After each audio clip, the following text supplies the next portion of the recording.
Hindustan Petroleum Corporation Limited. Let us understand the process of fuel tank installation at an HPCL retail outlet. First of all, we should select the corresponding tank capacity to be installed and get the engineering drawing done as per HPCL norms. Tank volume capacity as per HPCL norms is as follows: 16 kiloliter, 22 kiloliter, 35 kiloliter, 45 kiloliter, 70 kiloliter. We have to get prior approval from PESO before starting the tank installation. Thereafter, layout of the place to be marked where the tank installation has to be done. Caution: before making the pit, we should put a safety barrier around the site. All the workers must wear PPE for safety. Thereafter, we should dig a rectangular pit to the appropriate length, width and height as per the instruction given in the drawing. In case of loose soil, shuttering all around the pit to be done. After excavation of the pit, bottom surface to be leveled. After that, we should do PCC with a mixture of cement, aggregate and river sand as per the drawing and specification.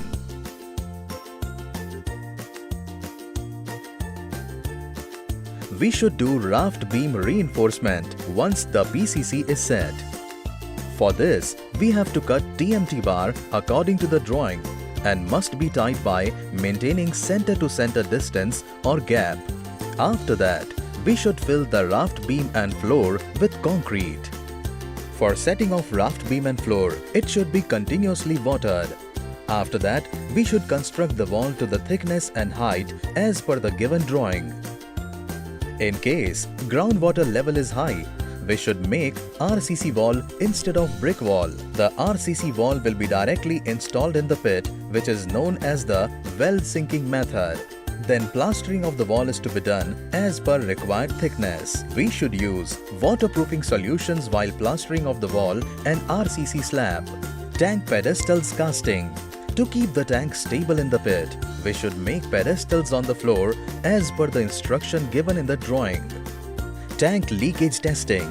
We should do leakage testing before installing the tank in the pit and after installing it in the pit.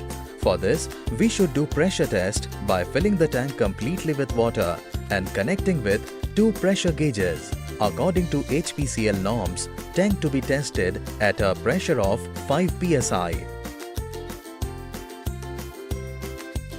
After testing, painting to be done over the tanks with shellmastic coating for a thickness as per purchase order specifications, so that it is well dried and tank is protected from corrosion. After all external testing and processing is done, we should carefully lift the tank and place it on the pedestals in the pit safely under the supervision of experienced engineers with the help of heavy cranes. Then, we should properly tighten the tank with the anchor bolts of the pedestals by maintaining the level. We should keep in mind that the gap between the wall of the pit and the surface of the tank should be at least 45 cm all around. We should follow the tank installation process as per HPCL norms. After that, we should make the upper wall of the pit as per the drawing around the tank. To avoid rusting of the tank, we should clean the pit and fill it with sand. Thereafter, brick wall chambers to be constructed for both the main holes of the tank and plastered. Backfilling to be done in the space between the excavated earth and the wall of the pit. In case of crushed aggregate, we should first soak the crushed aggregate thoroughly with water so that the heat of the crushed aggregate goes out. After that, we should cast the RCC slab on the top of the tank, leaving the area of main hole and ATG probe chamber as per the drawing. A strong cover of fiber reinforcement plastic FRP should be installed on main hole chamber and ATG probe chamber. The tank should be connected with the earth pit main hole dip pipe and fill pipe must be carefully sealed with an aluminium lid. Fill pipe should be colored as per HPCL norms. We should do proper curing of RCC slab. We should bring the fill pipes of all the tanks to a single chamber where all the tanks can be filled with fuel by the tanker truck. The tanker should stand in the drive-out position while unloading of fuel. We should bring all the vent pipes together in such a place where we get 4 meters clear area all around.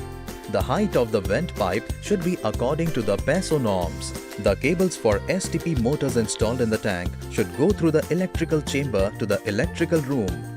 We should seal the path of the electrical chamber thoroughly and fill the chamber with sand and cover it so that no moisture or vapor can reach the electrical room.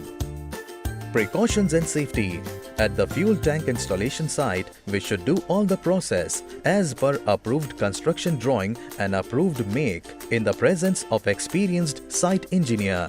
All people working on the site must wear PPE to avoid accidents.